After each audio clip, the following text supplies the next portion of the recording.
Ticket ഇല്ലാണ്ട് വിമാനത്തിൽ ഇറങ്ങിയാണോ? എന്റെ പൊന്നു പോലെ തന്നെ തമ്പാനൂർ ടിക്കറ്റ് ഇല്ലാണ്ട് ഫ്ലൈറ്റ് യാത്ര ചെയ്യാൻ പറ്റില്ല.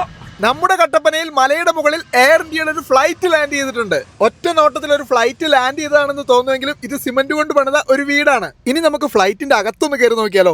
ഡോർ തുറന്നു കഴിയുമ്പോൾ തന്നെ അടിപൊളിയായിട്ടുള്ള ഒരു സ്വിമ്മിംഗ് പൂൾ സെറ്റ് ചെയ്തിട്ടുണ്ട്. തൊട്ടപ്പുറമായിട്ട് ഡൈനിങ് ടേബിളും ചെയറും ഒക്കെ ഉണ്ട്. ഇതിന് ജനലിലൂടെ നോക്കിക്കഴിഞ്ഞാൽ ആകാശം കാണാട്ടോ. ഫ്ലൈറ്റിലിരുന്ന് ഫോട്ടോ എടുക്കുന്ന അതേ സെറ്റപ്പിൽ തന്നെ ഫോട്ടോയും എടുക്കാം. ഇതിനകത്ത് ഒരു വലിയ ബെഡ്റൂമും ഉണ്ട്. ഷെൽഫും കാര്യങ്ങളും ഒക്കെ ഫ്ലൈറ്റിലേതുപോലെ തന്നെയാണ് സെറ്റ് ചെയ്തിരിക്കുന്നത്. അറ്റാച്ച്ഡ് ബാത്റൂമും ഉണ്ട്. ഫ്ലൈറ്റിന്റെ കോക്പിറ്റ് ഭാഗത്തുള്ള കസേരയിൽ ഇരുന്ന് കഴിഞ്ഞാൽ കട്ടപ്പനയിലെ പച്ചപ്പെല്ലാം ആസ്വദിക്കാൻ പറ്റുന്ന ഒരു വിദൂര ദൃശ്യവും കാണാം. അപ്പൊ നമ്മുടെ കട്ടപ്പനയിലെ ഈ ഒരു എയർ ഇന്ത്യ ഫ്ലൈറ്റിന്റെ ശില്പി എന്ന് പറയുന്നത് നമ്മുടെ മനു എന്ന് പറയുന്ന ഒരു പയ്യനാണ് കേട്ടോ. എന്തായാലും അടിപൊളിയായിട്ട് ആ ഒരു ഫ്ലൈറ്റ് നിർമ്മിച്ചിട്ടുണ്ട്. ഒരുപാട് ആളുകൾ ഇവിടെ വന്ന് ഫോട്ടോസും കാര്യങ്ങളൊക്കെ എടുക്കുന്നുണ്ട്.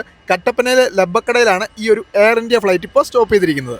സായിപ്പ കയറുവാ ഒമാൻ, ഇറ്റലി, ജർമ്മനി വഴി മണക്കാട്, തൊടുപുഴ. വാ കയറുവാ അങ്ങോട്ട്. ഫ്ലൈറ്റ് പോവാണേ.